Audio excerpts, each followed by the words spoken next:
En la exposición con la cual concluye la presente versión del taller Luz y Color, cada lámina está estructurada en base a 8 subtítulos con los cuales se ha distinguido las secciones que dan cuenta de la experiencia y la reflexión de lo realizado a lo largo del semestre. La forma de dar vida a esta estructura común consiste en que cada cual redacte un título y un texto para cada sección, y de esa manera el contenido de la lámina toma el rol de presentar el proyecto final del taller. Si bien se muestra por sí mismo, dado el carácter público en que se presenta, pensamos que el complemento entre el proyecto y la lámina conforma una figura total de la exposición, cuyo primer sentido es de dar cuenta del valioso carácter colectivo del taller, en tanto conduce a un régimen de lectura en el que se intercalan en diversos niveles el acto de leer y el acto de mostrar. El carácter complementario que describe el despliegue horizontal de las páginas del proyecto, en contraste con la vertical de la lámina, permite a los participantes del taller reconocer desde la propia experiencia una constante entre nuestra forma de estudiar, donde la imagen del camino realizado pone en evidencia el sentido de la complementariedad entre el camino del hacer y el camino del pensar. El primer subtítulo de la lámina da pie a redactar el estado de avance de la observación en respuesta al horizonte de estudio general del taller que hemos tomado de la historia de los colores de Manuel Brusatín, quien a modo de conclusión de la investigación es capaz de plantear que el fenómeno del color en nuestra cultura no está limitado a la utilidad del significado, sino a la experiencia del sentido que surge de la interacción entre impresión, emoción y memoria de los colores. Por esa razón, cuando se rinde el examen de este taller, cada cual puede comunicar el estado de avance de su observación como consecuencia del propio ritmo entre hacer y pensar, en base a una tarea que es reconocer y recoger la figura que va tomando la experiencia de la observación realizada en cada ejercicio, así como las propuestas de cierre de ciclo que anteceden el proyecto final. Por esa razón, estamos conscientes en que las dimensiones impresión, emoción y memoria de los colores constituyen en la realidad de un taller de primer año la posibilidad de contar con un horizonte de estudio que es posible cultivar o madurar en lo abierto más allá del cierre de este taller. Siguiendo el hábito de cuestionar recurrentemente el fenómeno del color, en un horizonte que abarca la propia intimidad del estudiante, así como el carácter colectivo que sustenta el lenguaje visual, distinguimos los ámbitos propios del significado y la experiencia que se pone en práctica a través del diseño de los colores en nuestro oficio. En tal sentido, el conjunto del taller está en condición de reconocer la diferencia radical entre poner en juego el fenómeno del color y jugar con los colores.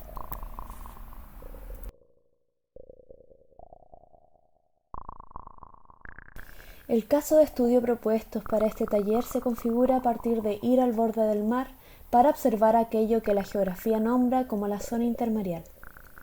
Tal concepto permite identificar un área cuyos límites fluctúan como consecuencia de las variaciones del nivel del mar según el ritmo de las mareas.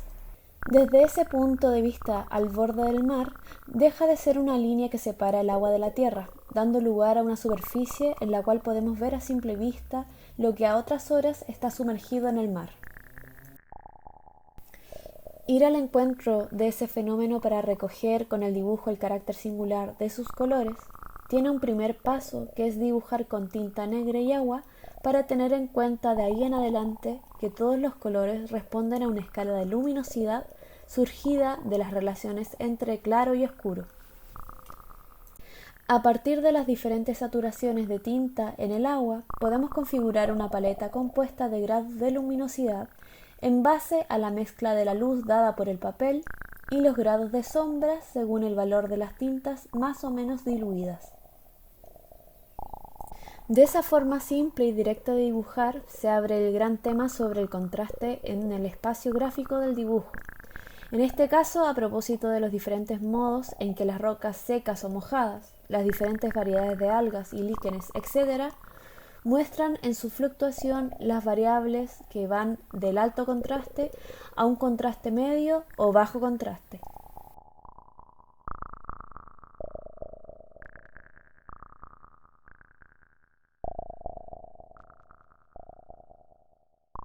En las siguientes tareas hasta concluir el ciclo 1, esta experiencia primaria sobre el contraste es realizada mediante el croquis a pincel con color de las acuarelas. A partir de esas instancias de avance queda planteada que el camino del hacer los croquis del color en la zona intermedial ya no se trata de la simple representación de lo que se ve en el lugar, sino que gracias a las propias variables de saturación y transparencia de los pigmentos al agua, la acuarela adquiere para nosotros el carácter de una herramienta de estudio del color, particularmente en un ambiente en que los contrastes no son tan evidentes como entre los colores primarios y secundarios, puesto que en la zona intermareal abundan los ocres, los pardos y los grises. Esta idea sobre la acuarela como herramienta de estudio del color nos viene de una serie de tareas en que observamos el trabajo de los pintores, especialmente el de Turner, con sus veloces registros de los fenómenos atmosféricos realizados con los colores primarios o simplemente con azul y amarillo. Por su parte, en la acuarela de Cézanne observamos la construcción de la tonalidad del paisaje mediante yuxtaposiciones y transparencias que tomamos como lección sobre el concepto de construcción del color, en tanto podemos ver las pinceladas que se superponen generando mezclas que se corresponden entre sí.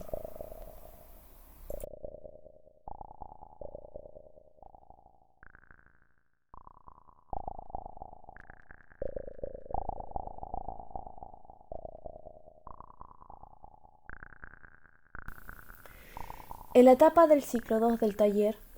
este concepto de la acuarela como herramienta de estudio es llevado al campo del grabado para abordar la técnica de la silografía como herramienta de exploración y construcción del color, siguiendo el modelo secuencial de Cézanne. En esta experiencia con el grabado se requiere volver desde los croquis a la acuarela, al diseño de una versión en alto contraste para tallar el relieve de la matriz silográfica, a partir de la cual se aplicarán tintas transparentes en diversas versiones. El carácter exploratorio de esta etapa requirió implementar una versión doméstica del proceso silográfico, de modo que ante las carencias de prensas, rodillos y tintas especiales, estos fueron suplidos. En el caso de las tintas, estas fueron fabricadas a partir de una base hecha de maicena, aceite emulsionado y pigmento de acuarela sin diluir. Para el entintado se fabricaron muñequillas, como las de los maestros barnizadores, y para la estampación cada uno se fabricó un barén o se utilizaron cucharas de madera o similares. El propósito de contar con esta versión experimental de la silografía radica en la posibilidad de llevar en adelante un proceso exploratorio para encarar la experiencia de construir los colores necesarios para dar cuenta de la impresión, emoción y memoria de los colores, planteada como horizonte de estudio que da lugar a la experiencia de diseñar los colores en contraste con la intuición de elegir colores dentro de un determinado medio.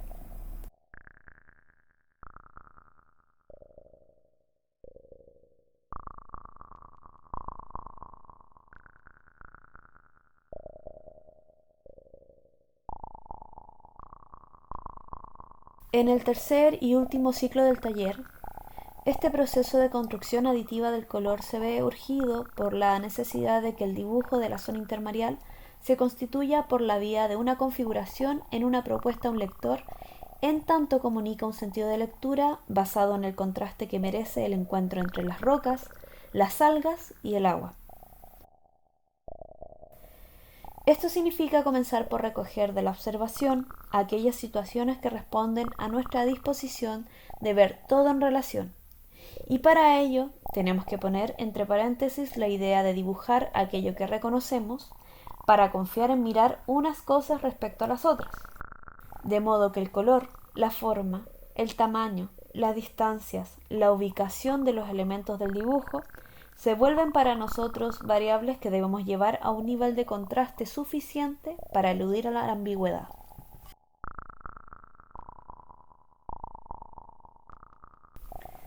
Esto significa para nosotros buscar el nivel de claridad apropiada al mundo de nuestros lectores, del cual sabemos que consideran la sensación de una escala de valores suficientemente distinguidas, porque siguiendo ese orden de cosas, el mismo puede comparar o vincular dentro de múltiples posibilidades para formar un sentido de lectura. Esta cuota de claridad estructural en el dibujo es el revés necesario para la aventura de mostrar gráficamente un conjunto de colores en principio enrarecidos, dado por su origen en el medio submarino, el cual no estamos habituados. Al concluir el montaje de la exposición, Las primeras impresiones de los visitantes confirman que la experiencia realizada está transmitida y comunican los hallazgos inherentes al estudio a través del desarrollo de cada proyecto. A raíz de ello, podemos decir que el conjunto de lo expuesto da cuenta de un hecho relevante a propósito de la experiencia de hacer un camino, a diferencia de tomar un camino conocido. Y el testimonio más elocuente de ese estado de cosas radica en una apreciación muy singular que ya fue acotada por un estudiante del taller en medio de la etapa de formulación de las propuestas, el cual plantea que sin proponernos hemos logrado un nivel de abstracción que se traduce en una cuota de libertad dentro del proceso de diseño de colores bien raros y muy singulares.